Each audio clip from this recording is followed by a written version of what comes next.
Keeping Up with Jones, the Lonnie Jones podcast adventure, is brought to you by TKM Incorporated. This company, located in Moss, Tennessee, specializes in erosion control, hydroseeding, hydromulch, silt fence. They do minor excavation work, and they also provide traffic control and construction signs. Their mission is keeping people safe. Their passion is wishing that all men could be saved. TKM stands for The King's Men. If you'd like to contact The King's Men, you can contact them at 931-243-3958, 931-243-3958, or you may email them at tkminc2001@twlakes.net. That is tkminc2001@twlakes.net. The King's Men, in partnership with Keeping Up with Jones, the Lonnie Jones podcast adventure.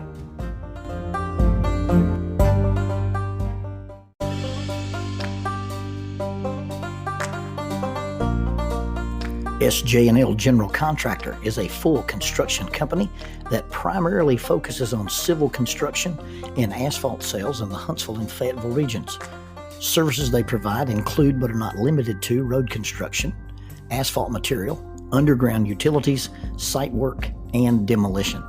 They employ heavy equipment operators, concrete finishers, pipe layers, and CDL dump truck drivers. If you would like for this company to work for you on your project, or if you'd like to work for them as an employee of this family-owned business, you can contact them at 931-433-4660. That is 931-433-4660, or 3W's and a dot, sjnl.com. That's www.sjnl.com. SJ&L General Contractor is a sponsor of Keeping Up with Jones, the Lonnie Jones podcast adventure. My wife has an elementary ed degree. She has an endorsement in history, and she also satisfied some kind of testing so that she could teach science on the secondary level. She also has a master's degree in kinesiology. And after 25 years of teaching and coaching, she finally retired. Now, she taught at the elementary level, she taught in the middle school, and she ended her career teaching in the high school level. And after she retired as a public school teacher, she became a project manager. But the projects are all at my house. We redid the kitchen. I had to take a 2-stage or a 2-level countertop bar and cut it off. I had to have my friend Chad Smith help me put the sheetrock back on it. And Chad also came in and did the backsplash. Well, if you're going to get black granite countertops, you have to have a black farm sink. You have to have a black dishwasher. You have to have a black cook stove. You have to have a black oven. And for some reason, you have to have a stainless steel refrigerator and a black microwave.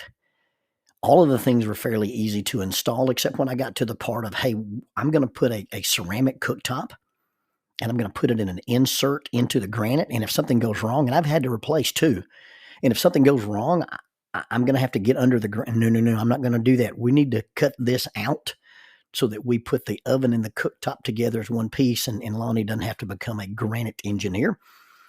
And in order to do that, we had to cut out an extra space in the cabinets.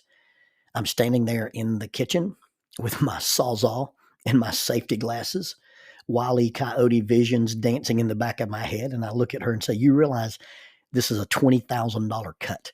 If I mess this up, we've got to redo this entire side of the kitchen. As it worked out, I made a pretty clean cut, and we got our oven and our cooktop installed. And an additional project was to redo the deck. We took our little bitty teeny tiny back porch and we extended it 18 feet, 2 levels with wrap inside corner stairs and a swim spa. Now, we couldn't get a spa. We can get a pool. So we got a pool that's a spa that blows jets out at you. Now, when she said she wanted this treadmill type swimming device, and she said, you can turn the current on and you can swim against it and go anywhere and not go anywhere. I said, baby, I can bungee cord you to the Flint River Bridge and you can swim your little heart out. That falls under the category of things you thought were funny, which is stay inside your head. Well, after we do the kitchen and then after we do the spa, the next project was a puppy. And not just any puppy. My wife doesn't do anything simple. All you've got to do is look at the design of our deck. We Shogi bond all the wood, so it's not just enough to have some wood there, but you've got to burn it with a torch. We had to Shogi bond the fence section that we had to remove to get the swim spa in. There's just a lot of things that my wife makes complicated, and you know, she couldn't just go get a poodle. She couldn't just go get another Yorkie. I drew the line at getting one of those hybrid things, you know, a Yorkie Doodle or a Lhasa Apso Flopsa, or absolutely drew the line on a Bulldog and a Shih Tzu for obvious reasons. Anyway, she does this research and finds this rare breed dog called a Spanish water dog. Now, Spanish water dog is kin to the Portuguese water dog. The Spanish water dog was the working common man's dog, where the Portuguese water dog belonged to royalty. Spanish water dogs hunt, they herd, they do search and rescue. They'll go out into the ocean. They love salt water. They go out into the ocean and retrieve nets. They dive up to 10 feet. They have this pretty little coat, and their hair, after they're 2 years old, begins to twist into these little pointed things. It looks like dreadlocks, but they call them cords. And so she finds a little Spanish water dog. And although we had great plans to, you know, hey, we get a black one, a solid black one, we'll name him Zorro or something cool like that. We end up seeing a video of this little dog, and she's got a white spot on her head and a white blaze on her chest and a half of a white collar, and she has 4 white feet, and the breeder named her Oreo. And so we kept the name Oreo, and we drove to North Carolina during the zombie apocalypse to pick her up. Now, there were some caveats with this. Number one is I said, we're not going to buy a Spanish water dog. When we first started talking about it, I said they are exorbitantly priced, and we're not going to pay that for a dog under any kind of circumstances. And so Jackie works out this deal with this breeder that if we take the dog, then we participate in some events. We do some kind of showing the dog, whether it's an agility course or whether it's a confirmation with the American Kennel Club. And then after we win some awards, when the dog matures, we take her back to North Carolina. She whelps some puppies. When the puppies are whelped and weaned, we get our dog back.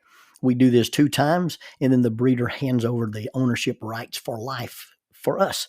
So we've fostered this little dog. And you know, when we began to compete with Oreo, Jackie looked at the American Kennel Club, the Ukanuba Challenge, and began to wonder why those ladies wore those outfits that they do. And she realized that was a required outfit, and Jackie declared, not going to happen, not going to do confirmation. I won't be caught dead in public dressed like that. And so what we did with Oreo was a thing called Fast Cat. Now, she's a dog. Why does she do Fast Cat? CAT stands for Course Agility Training. And in the Course Agility Training, you have a string that is drugged by a motor around like a 600-yard course, and it has a lure on it, lure coursing. And Fast Cat is the same kind of thing, except it's just a 100-yard dash. And you sit at the start line, and you hold your dog on the collar, and the owner goes to the far end, and when they say tally ho, you release the dog, and she runs to her owner or chases the lure. She crosses a laser when she starts and crosses a laser when she stops, and you get an accurate timing. Oreo finished 6th in the nation. Now, United States versus Great Britain, there's 2 separate groups there, and she only competes against other Spanish water dogs. But in North America, last year, Oreo finished 6th in the history of the whole program. Oreo is in the top 20. She runs a 100-yard dash 3 seconds faster than Usain Bolt. And so that was our set of trophies. We got some blue ribbons, and she went from A to B to C with Fast Cat. We're thinking about doing barn hunt. Barn hunt is where they hide white rats in these PVC pipes, and they hide them in the hay, and you turn your dog loose. We were at a show, and we were looking at the barn hunt activity, and I said, well, you know, how do you train a dog to do this? She said, well, your dog will naturally do it if she's a hunting dog. And so they let us let Oreo in. And of course, Oreo doesn't point and Oreo doesn't bark. She was using that fantastic nose of her, and she sniffed around. And when she found the rat, she jumped back like, it's real. So that's kind of her alert signal. And we may do some barn hunt with her, and looking at maybe doing some Frisbee games with her. She loves to chase and catch a Frisbee. But the time finally came that, Oreo's mature enough that it's time to have the puppies. It's time to pay the piper. It's time to do what we've promised to do with our contract. And so Jackie takes Oreo to Birmingham, and they make a little incision and they implant puppies in her. It's not your typical breeding operation. This was a fertilization operation, and she gets some puppies there. Dr. Crabb told us, based on his sonogram, that there were possibly 5 little puppies in there. And so we began to watch Oreo get fat. We began to watch Oreo go through her changes. You could sit in the floor and hold her, and you gently touched her belly. You could feel puppies wiggling. And I got crazy excited about having puppies. Now, you've got to understand that I have this certain persona. And I don't know if people think I'm a rough, mean guy, or they think I'm not interested in things. But these puppies, just the idea of having puppies began to take over my soul. And lo and behold, it started getting close to, hey, she's this many weeks into this. We've got to take her to North Carolina and leave her for 10 weeks. And I began to have this knot in my stomach and just dreaded, well, what if she doesn't understand what we're doing? What if she forgets who we are and we leave her there? Well, we're getting ready to drive to North Carolina with our mommy dog. And it's the Tuesday before we leave to drive to North Carolina. And the lady who actually owns the dog and is the breeder calls us, and she begins to explain this situation that she's in. Now, I could explain the situation to you, but when I tried to explain it to my friends on the SWAT team, the incorrigible Bob Danoon said, yada, yada, yada, Lonnie is laundering black market dogs for the mob. Well, that's not necessarily the case, but it's a convoluted story. Listen, if you heard the story, what happened with this dog breeder and the ownership, there is more drama there than a hypochondriac and a conspiracy theorist discussing COVID. Let's just leave it at that. There's more drama than 14-year-old girls at a sleepover, and every one of them has a crush on the older brother who lives in the house. Drama aside, she tells us, I'm afraid that if you bring Oreo to North Carolina, she'll get confiscated in this lawsuit I'm involved in. So you need to stay home. I piped into the conversation, said, you realize those puppies don't have a pause button. Those puppies are going to arrive. And she was like, yeah. And so you need to be prepared for that. So here we go from sending our dog away to have puppies to I building a whelping box out of expensive synthetic boards that I used for years in the ropes course. And a little whelping box has this container, and then you put pig rails around it. And what we used the swimming noodles because the little tiny puppies like to crawl under tight spaces and hide. And then that keeps them from being, laid on or smothered by mom. Well, the Friday of the week came, and we're sitting with Oreo, and we've got her in the room, and she's acting really lethargic. And I see this wave pass through her, and I said, I think I just saw a dog contraction. And at 7:20, a little brown and white puppy emerged. And about an hour later, a little black and white puppy emerged. And a little time passed on, and a little puppy that was white with a black spot on her face and a black ear and a black spot on her bottom showed up. And then a solid white little puppy showed up. And at midnight, the puppies kind of stopped.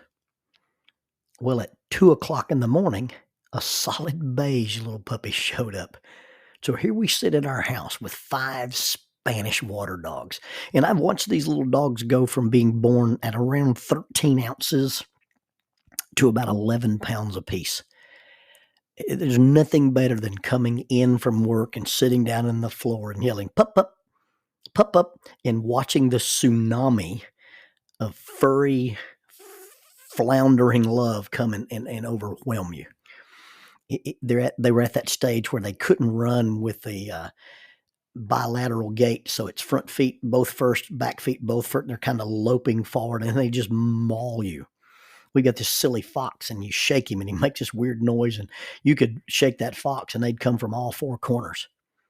And so we're raising puppies for the next 8 weeks, And the puppies were sold before they were conceived. There's a waiting list for these dogs. Now we got our dog at 1/60th the price that you would normally get these dogs. I'm sorry, I'm terrible at math. For 1/6 of the price that you'd normally get one of these dogs. There's a guy from Michigan who's a goose hunter, and he came and got the little white one, and her name was Carly. A sweet little couple came and got the little brown and white one, and his name was Jay or Ja, J-A. Somebody else came and got the little black and white spotted one, and her name is Isla, like the Spanish word for an island. And then this beautiful little couple came, and the husband is a yacht driver. So 3 days a week, this little dog is going to be on a yacht out in the Gulf. And his name is Grady. The little one that looks just like Oreo, we still have at our house. And it may or may not end up being a resident at our house, but right now the idea is he's going back to the breeder. And I got to name him, and because he's white with black, it reminded me of the colors of the Oakland Raiders. So his name is Raider. And sometimes I call him Raider Nation, and sometimes I call him Raider Bear. But we're raising these puppies. Now, in order to prepare a puppy to go live with other people, there's some things that puppies require. First of all, you got to wean them. They got to go from being addicted to mommy milk to eating gruel and mixed up stuff. And then you've got to turn them into people who eat, or little puppies who eat solid food. Every time you pick a puppy up that's new, you rub his feet and you rub his ears, which they do not like. They do not enjoy it. Their feet belong to them. I don't know how you feel about people touching your feet, but it's one of those, you better be pretty good friends with me to touch my feet. But we touch the puppy's feet to get them used to, if they're sitting in conformation or if they go to the vet, he's going to look in their ears. He's going to touch their ears. He's going to touch their paws. And so you have to inoculate puppies to this sensation. We had to introduce the puppies to all kinds of things that were frightening. They had to meet the Roomba. You had to run the vacuum cleaner around them. I've taken them out in the yard and shot weapons around them. We've let them meet other dogs. We let them meet a cat. We invited people to come to our house and socialize with the puppies, old people, young people, and tiny little children. We had to give them their shots. You take chicken and rice baby food and you put it on a spoon, and a puppy will sit there and lick that spoon while you drive a needle between his shoulder blades and give him his parvo and his distemper shots. And all these things that we do to prepare the puppies to leave. And if you don't do these things, if you don't teach them to eat, if you don't teach them to fetch or to heel or to sit, or you don't potty train them, if you don't expose them to things that they're scared of, like power tools and vacuum cleaners, and you don't take them outside their normal little safe contained environment, if you don't do any of this, if you don't expose them to any adversity, if you rescue them from all their fears and you keep them comfortable, then what you end up is, you don't end up with dogs. You end up with really large puppies. And that's not the goal of preparing the puppies for life. It was hard when they came and got Carly. I've only known this little dog for 7 or 8 weeks. And they put her in a car, and we walked Oreo out and let her see them get in the car, and let her get in the car and sniff, and we brought Oreo back out. And they drove away to Michigan on the front of the snowpocalypse, trying to beat that weather. And I stood there in the driveway and almost teared up because one of the puppies left. But see, when you're raising puppies for a breeder, not laundering them for the mob, when you're raising puppies for a breeder, you have to do some things to prepare them to leave. They didn't like to sleep in the kennel. They went from the whelping box that they couldn't crawl out of to one they could. And then we put them in a kennel. We turned our living room into a puppy kennel. And by week 6, they were able to climb out of the kennel. So we had to actually put them in a closed kennel. And you put puppies who are used to running around and being rambunctious, and you put them in the kennel and they cry to get out. Well, you have to teach them that you can't demand to get out. So you walk and you stand in front of the cage and you listen to them whine and you listen to them plead. And Raider even developed a little howl. And you stand there till one of them is quiet and sits down. And the first one that's quiet and sits down, you pick him up and take him out. It took 2 times. And these puppies are so smart that they learn, hey, if you want to get out of the cage, you need to sit down and shut up.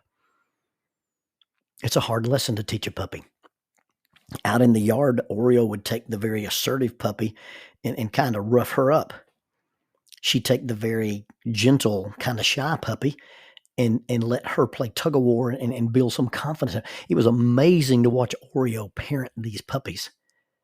We were out in the yard one day and the black buzzards came swooping over the yard, and Oreo gave this very special bark, and all 5 puppies ran to the porch and in through the puppy door. And you've never seen anything like a tsunami of furry flood balls run through a pet door, because they don't know about taking turns. They go in 2 at a time and one on top of the other, and it's pretty hilarious to watch. But what I had to wrap my mind around was these are not my puppies. I probably won't get to keep one. And I'm not doing my job, and I'm not fulfilling my promise, and I'm not fulfilling my commitment if I don't prepare these puppies to leave. Jackie even got them to the place where they were nearly potty trained. The puppies would cry or bark, or there's we have some bells hanging in front of the puppy door, and when the puppy door is closed, the puppies would go over and wiggle the bells. And you carry them outside, and sure enough, they take care of the little bathroom business. And the ones that didn't go outside learned to use a little mat in the house. And all these things were difficult to teach a puppy. All these things were difficult to train a puppy. And some of the things we exposed the puppies to was frightening. We took them on car rides. We took them places they'd never been and let them see things they'd never experienced. And all that adversity, all that new stuff, all that difficult stuff was designed to prepare them to leave us. They don't belong to us. They're not ours, but they're our responsibility. And so when we talk about parenting, your children should be exposed to things that they are uncomfortable with. Your children should have to deal with adversity on their own. Your children should have to face fears and experience failure. Your children should be held to a standard that says your behavior affects what I'm allowed to do with you. And if you don't sit down, you can't get out of the cage. Not that we put children in cages, that sounded bad. But you have to teach these things, and they're unpleasant, and they're not, we don't like to do it. Discipline is putting stress in a relationship so that the result is growth. Disciplining your children should never be punitive, and it should never be vindictive. It should simply be about enforcing consequences and teaching life lessons. And if you're doing things that's punitive or vindictive, then it's not discipline, it's manipulation. Our children need to learn 3 perceptions. This is from Stephen Glenn's Raising Self-Reliant Children in a Self-Indulgent World. Children need to believe that I'm capable. There's things you can do. We taught the puppies to fetch. We taught the puppies to respond to a call and come to us. We taught the puppies to sit before they'd be fed. We taught the puppies to tell us when they needed to go outside. We need to teach our children I'm capable. Number 2, we need to teach our children they're significant. They're not the most significant, but they are significant. They have some inherent worth. They have inherent value simply because they're created in the image of God. They don't need to believe they're the king of the universe, but at the same time, they don't need to believe they don't belong in the universe. We taught the puppies the self-esteem to come to being called and to cuddle with them and to pet them and to individually feed them. We need to teach people that the perception of I can influence what happens to me. Your choices affect your outcomes. And we did that with the puppies. You know, if you don't sit down and be quiet, we don't take you out of the kennel. Or if you don't wait your turn when it's time to eat, you don't. Or if you don't eat when it's time to eat and we put the food up, then you cry all you want to, but you had a chance to eat and you're not going to starve to death tonight. I'm capable, I'm significant, and I can influence what happens to me. You also have to teach your children, according to Stephen Glenn, some skills. There's a set of skills called intrapersonal skills. That's making peace with who I am and understanding my own emotions. There's interpersonal skills. That's the me that me runs into the you that's you. There's systemic skills, when I realize there are more you than there are me, and I got to get along in community. I got to get along on a team. I got to get along in a family. I got to get along in church. I got to get along in community. And then there's judgmental skills. I make decisions based on a set of values. That is not easy to do with children, and it's not being done in this current generation. We are rescuing our children from consequences, and we are preparing the path for them rather than preparing them for the path. You're not doing yourself any favor if you raise a kid who won't leave home. You haven't been a successful parent if you raise a child that lives in the basement. My dear, sweet friend Susan Bass Clevern, when she was a young student in my youth group, she was crying one day in my office, and she said, "Lonnie, all I want to do is grow up and stay home." And I said, "Pick one. Because if you grow up, you won't stay home, and if you stay home, you won't grow up." The job in raising puppies and the job in raising children is we're preparing them to go somewhere else and live with those perceptions and those skills. One of my favorite Bible verses, Paul talks about working with a church in the city of Thessalonica, and he says, "When we were with you, we encouraged you, we comforted, and we urged you like a parent does his own children." And although the apostle was not married and the apostle didn't have any biological children, he understood, at least through the inspiration of the Holy Spirit, what it was to be a parent. And that my job is to encourage. I'm capable, I'm significant. And my job is to comfort, respond to you when you're in distress, help you deal with the difficult things, and expose you to things that are hard to deal with and may even be frightening. And then my job as a parent is to urge. That's that discipline, putting stress in relationships so that the result is growth. It's not punitive, it's not vindictive, but it's helping you be prepared to face life without the mama dog and without the surrogate parents, to grow up and be independent. You have children at your house. You're raising children or influencing grandchildren or nieces and nephews. You must remember this. They are not ours. They're not to be kept. They're not to be sequestered. They're not to be isolated. They are not ours. But they are our responsibility.